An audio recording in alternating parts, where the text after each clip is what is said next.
చూడండి చూడండి ఏ బాబు రే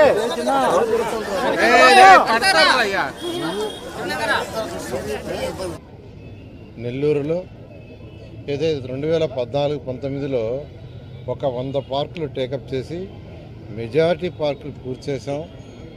దాంట్లో పిల్లలకు చక్కగా gym equipment, play equipment, walking tracks అన్నీ క్రియేట్ చేసాం. అయితే గత ప్రభుత్వం వాటిని నిర్విరామం చేసి వాటిలన్నింటినీ అసలు కంప్లీట్గా వదిలేసింది. No maintenance. అయితే ఈ ప్రభుత్వం రాగానే మళ్ళా రాష్ట్రంలో అన్ని మున్సిపాలిటీస్లో పార్కుల మీద ఫోకస్ చేసాం గ్రీన్ కార్పొరేషన్ ద్వారా. సరే, నెల్లూరులో ఎమ్మెల్యేగా నేను కూడా ఫోకస్ చేసి ఏదైతే పార్కులు ఆల్రెడీ ఉండే వాటి పునరుద్ధరణ దాన్ని ప్రారంభించాం. పిల్లలకి 23వ తేదీ నుంచి సెలవులు, ఏప్రిల్ 23 నుంచి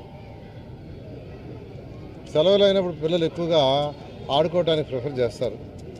అందుకే అధికారులకు ఏం ఆదేశించారంటే 23వ తేదీ లోపల ఉన్న పార్కులన్నింటినీ అప్డేట్ చేయండి అన్నాను. ఆ నేపథ్యంలో మొదలుపెట్టారు. మొట్టమొదటిగా కలెక్టర్ ఆఫీస్ పక్కనుండే మహబూబ్ ఖాన్ పార్కుని చాలా చక్కగా దిద్దారు.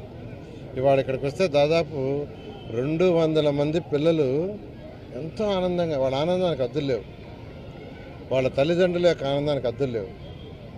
ఎందుకంటే మేము ఇట్లాంటి ప్లే ఎక్విప్మెంట్ ఎప్పుడు చూడలేదు సార్, ఇక్కడ నెల్లూరులో జిమ్ ఎక్విప్మెంట్ చూడలేదు, చక్కగా పెట్టారు. వాకింగ్ ట్రాక్ పెద్దవాళ్ళకి పెట్టారు, లైట్స్ వేశారు. ఇవి చేయటమే కాదు, ఈరోజే కమిషనర్ గారికి స్పెషల్గా డ్రైవ్ చేసి చెప్పాను, ప్రతి మున్సిపల్ పార్క్లో డోర్ ఓపెన్ చేయడానికి, గేట్ లాక్ చేయడానికి, అక్కడ చిమ్ముకోవడానికి, క్లీన్ చేయడానికి, తర్వాత వచ్చి గ్రీనరీ కట్ చేయటం కోసం, చెట్లను ప్రూనింగ్ చేయడానికి, అవన్నీ చేయటం కోసంగా ఒకరిని అపాయింట్ చేయమన్నాను. దాన్ని కూడా ఈరోజే చేశారు.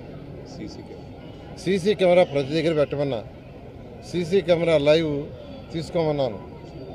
ఈ విధంగా ఈరోజు పార్కులు చేయటమే కాదు, పార్కులు మెయింటైన్ చేయటం, అందులో అసంఘిక కార్యక్రమాలు ఏమి జరగకుండా చూడటం బాధ్యతగా ఇవాళ ప్రత్యేకంగా కమిషనర్ గారిని వాళ్ళ అధికారులందరినీ కూర్చొని పెట్టి ఏం చేయాలో దిశానిర్దేశం ఇచ్చాం. ఆ డైరెక్షన్లో ముందుకు పోతుంది. నిజంగా ఎంతో ఆనందంగా ఉంది. ఇవాళ ఫస్ట్ పార్కుని పునరుద్ధరించాం. మొత్తం 46 పార్కులు ఉన్నాయి నెల్లూరు సిటీలో, నెల్లూరు 8 అదేవిధంగా నెల్లూరు రూరల్లో కూడా పార్కులు ఉన్నాయి. అవి కూడా యాక్చువల్గా స్టార్ట్ చేశారు. ఈ పార్కులన్నీ కూడా 23వ తేదీ కంప్లీట్ చేయమన్నా. అధికారులు మెజారిటీ చేస్తున్నాం సార్, మిగిలిన నెలాఖరు లోపల కంప్లీట్ చేస్తా ఉన్నారు. అంతేకాకుండా 54 స్కూల్స్ నెల్లూరు సిటీలో ఉన్నాయి. 54 స్కూల్స్లో ప్లే ఎక్విప్మెంట్, జిమ్ ఎక్విప్మెంట్ పెట్టమన్నా అది కూడా అధికారులు వర్క్ చేస్తున్నారు. అది కూడా బహుశా ఈ నెలాఖరు లోపల పూర్తవుతాయి. గత ప్రభుత్వం వదిలేసిందో వాటిల్ని ఒక్కొక్కటి మొదలుపెట్టాం. ఎందుకంటే ఖజానా ఖాళీ చేసిపోయారు, అప్పు కూడా ముట్టడంలో రాష్ట్రానికి. అప్పు తేవాలన్నా ఎఫ్ఆర్బిఎం లిమిట్ లేదు. కానీ ఒక్కొక్కటి చేసుకుంటూ వస్తాం. ఈ నేపథ్యంలో పార్కులు, స్కూల్స్, నెక్స్ట్ స్కూల్స్లో క్లాస్ రూములు కావాలా, దాని మీద కూడా విద్యాశాఖ మంత్రితో మాట్లాడుతున్నాను. దాన్ని కూడా త్వరలో నిర్ణయం తీసుకుంటాం. అన్నిటికంటే చాలా చాలా చాలా ఇంపార్టెంట్ అయింది, ప్రజలు తాగటానికి సంగం బ్యారేజ్ నుంచి చక్కటి లైన్లు వేసాం. దాన్ని కూడా నిన్న ఆ యొక్క ఏజెన్సీతో అధికారులతో మాట్లాడాను. 6 నెలల లోపల పూర్తి చేస్తా ఉన్నారు.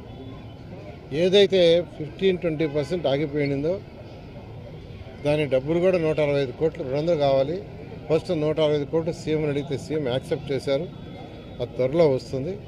అదేవిధంగా అండర్ గ్రౌండ్ డ్రైనేజ్ కూడా అది కూడా 6 నెలల్లో పూర్తి చేస్తామని నిన్న యాక్చువల్గా ఆ కన్సర్న్ ఏజెన్సీ అధికారులు చెప్పారు. అది కూడా జరుగుతుంది. అంతకుముందు అయితే ఎవరైనా ఇంటికి కనెక్షన్ తీసుకోవాలంటే 5,000 రూపాయలు డిపాజిట్ చేయాలి. యూజీడీకి డిపాజిట్ కాదు, మున్సిపాలిటీకి కట్టాలా 5,000 రూపాయలు. గతంలో తిరుపతిలైనా, వైజాగ్లైనా, విజయవాడలైనా ఇచ్చిన అమౌంట్ కట్టించుకున్నారు. అయితే ఇప్పుడు నెల్లూరులో ₹1 చేశాం. ఒకే ₹1. ఎవరు కనెక్షన్ ఇచ్చుకోవాలన్నా ప్రభుత్వానికి ₹1 కడితే చాలు, 5,000 కట్టాల్సిన అవసరం లేదు. నెల్లూరు ప్రజలు కూడా చెప్పేది 10 నెలలు అయిపోయింది. ఖజానాలో డబ్బులు లేక అప్పు కూడా ముట్టక రాష్ట్ర ప్రభుత్వానికి అప్పు ముట్టకుండా ఉండే విధంగా గత ముఖ్యమంత్రి 10 లక్షల కోట్లు అప్పు చేసి వెళ్ళిపోయాడు. దాన్ని అనుభవం ఉన్న ఈరోజు ముఖ్యమంత్రి గౌరవనీయులైన నారా చంద్రబాబు నాయుడు గారు నిదానంగా తీసుకొని వస్తున్నారు. రాబోయే 1 year 2 yearsలో నెల్లూరుకి ఏదైతే ఎలక్షన్ ముందు ప్రామిస్ చేసాం ఎన్ని చేస్తాం. అంతేకాదు రాష్ట్ర మంత్రిగా రాష్ట్రంలో 123 మున్సిపాలిటీస్ని కంప్లీట్ చేస్తామని అందరికీ తెలియజేస్తున్నాను. మరొక విషయం, విఆర్ కళాశాల, విఆర్ హై స్కూల్ నెల్లూరుకి నడిబొడ్లో ఉంది. నేను చదివింది అక్కడే. 6వ తరగతి నుంచి 10వ తరగతి దాకా స్కూల్లో చదివాను. ఇంటర్మీడియట్ నుంచి డిగ్రీ దాకా విఆర్ కళాశాలలో చదివాను. అక్కడి నుంచే నేను గోల్డ్ మెడలిస్ట్ అయ్యా. ఆ స్కూల్ మూసేశారు గత ప్రభుత్వం. ఆ స్కూలుని మూసేసింది. అలాంటి స్కూలు, అంత స్థలం నెల్లూరు యొక్క దాంట్లో ఎక్కడ దొరకదు. అందుకనే ఎలక్షన్స్కి ముందే చెప్పాను దాన్ని ఓపెన్ చేయిస్తానని.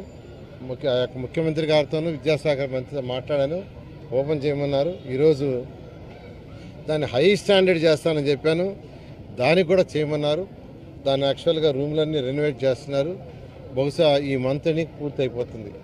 చక్కటి వాతావరణంలో పిల్లలకు అన్ని ఫెసిలిటీస్తో, హైటెక్తో, నిరుపేదలకి ఎలాంటి నేను ఇవాళ కమిషనర్ చెప్పాను, మీ యొక్క సచివాలయ స్టాఫ్ అధికారులను పెట్టి నిరుపేదల సిటీలు ఎవరున్నారో చూడండి. కాసి పని చేసుకుంటూ పాపం తల్లులు ఉన్నారు, 2-3 ఇళ్ళు చేసుకుంటారు. వాళ్ళ పిల్లలు బీడీలు చుట్టుకుంటున్నారు. వాళ్ళకి ఎంత వస్తుంది రోజు? ₹50, ₹100, ₹150. వాళ్ళ పిల్లలు చుట్టలు చుట్టుకుంటున్నారు. తల్లులు లేని పిల్లలు, తండ్రులు లేని పిల్లలు, చిన్న చిన్న స్కావెంజర్స్ పిల్లలు, స్వీపర్ పిల్లలు.